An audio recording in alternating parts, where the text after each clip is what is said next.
actually, but yeah. Well, actually, there was this chief that noticed every time he had sex with his wife, he had these little bites, these little bite marks all over him, and he was like, "What's going on here?"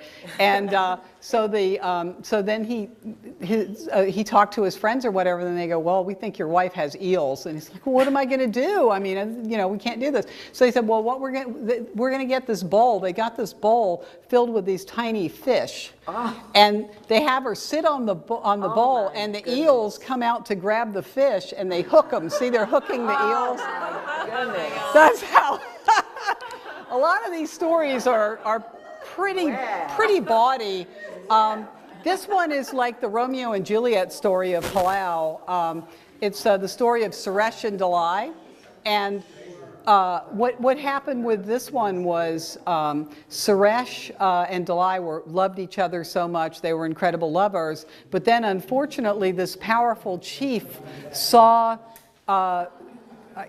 I guess it's Dalai, he's Suresh and she's Dalai, saw Dalai and said, "Bring that woman to me," and he was going to make her his wife. And if the chief says that, you can't say no. You can't say no. So he said, so she said, "No, I would rather die than go to the chief. I want to stay with you." So what he does is he meets the letter of the law. He cuts off her head and brings her head to the chief. And it's like, "You said you wanted to see her. Here she is." It's like, I know, it's pretty nasty, but there you go. That's their love story. What can I say? Can you tell me about my favorite one up there? This one on the very top? With the blue and the bat. Oh, the blue with the bat. Okay, that's the story of the lesson of the heron. And this really huge one down here with the mother pearl is also that same story. But in this story, a man with wings harasses all the islanders, and he flies over them and attacks them, and they can't do anything about it because he's flying. And so everyone's like running away from him. And finally, this one guy notices what the heron does when it fishes. It goes step, step, and then it goes and spears the fish. So he did that with his spear. Here he is. Right. He's going step, step, and then blam, he hit it and killed it. So he was famous for that. So that's the lesson of the heron. Were some of these boards bigger than these ones? Those down here are Those are the biggest? They get to be about 6 feet long, maybe 7 feet long, not too much bigger than that. I mean, they've got to be all shipped back to the States, so that did put a little bit of a restraint on what size they would be. I kind of like this one up here, the story of the foolish man who lost his fish traps. He put his fish traps down, and you're supposed to triangulate the location that you left the fish traps with the hills of the islands surrounding you. Instead, he used the clouds. So when he came back, of course, he couldn't find his fish traps. These are beautiful. Yeah, those are Chuukese clubs, and they're very famous. They call them bullhorn clubs because of the little. He really did. Yeah, you would not want to be hit with that club. The Chuukese were known for being really vicious warriors for a long time. People were afraid to go there until they finally missionized them. But here's the story of Yappi's money. See these big circles of money? The Yappies actually came to Palau and mined the money, which was a form of calcite. They did not have that on their island, so they mined it on Palau. And they brought these huge wheels of money back, and a lot of times they went down with the ship and people were killed. And that when they had a really rough time bringing back the money, that's when they valued that money more.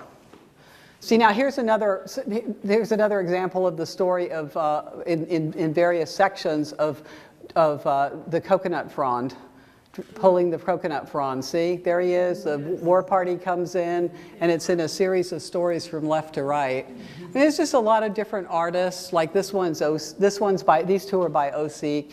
Some of these you can't really tell because at the time the style was so generic. These are all from right after World War II. This style of board here. So did you find these online, or how did you happen to find these? Different ways.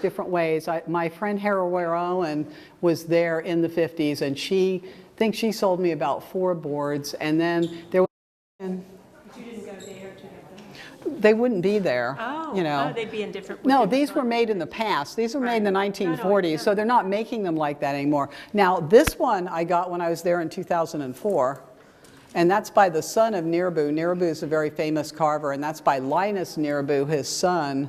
And what I liked about this was it's, finally they had to kill him because he was like, and when they put, I think they put hot stones in his mouth and he turned into islands or something. This is the story of natural childbirth here, where the Plowans, long ago, they thought that the only way they could give birth was like by C-section, and finally the spider god came and told them how to give birth properly. That's another one of their legends. I mean, what do Well, do they today? they are in a compact of free association with the United States of the Pacific, and we already didn't have those type of stopping places in World War II. We had Hawaii, but you know, when the Japanese attacked us before, not that they're going to attack us, but we can still get attacked from that.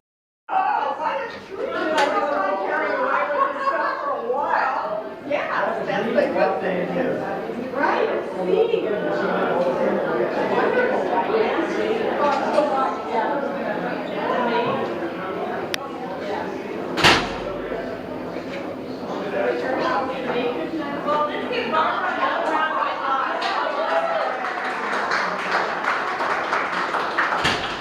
As you can see, the collection is very expensive. I'm going to turn off the air so we can all hear.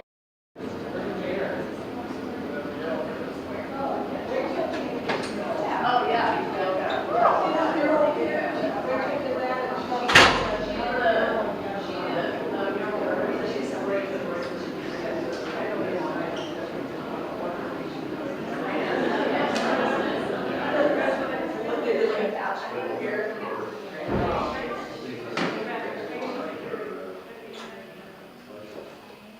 Okay, well, we can start here.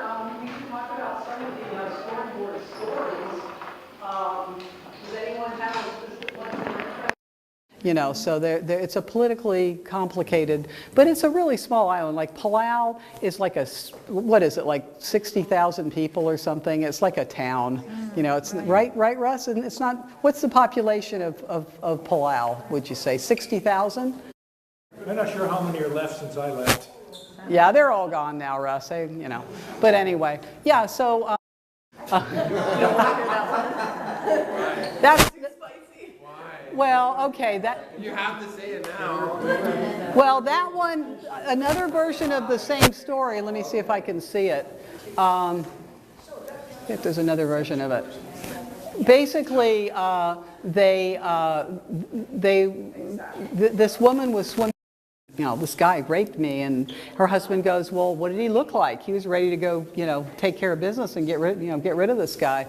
She goes, the only thing I can remember about him is he had a really large organ.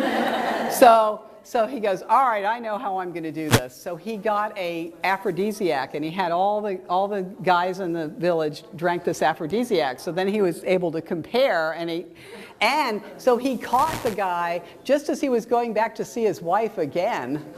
See, so here's the wife's hut here. She's lying in her hut, and that guy was trying to get to her again, the guy with the blue loincloth. Cut off his head.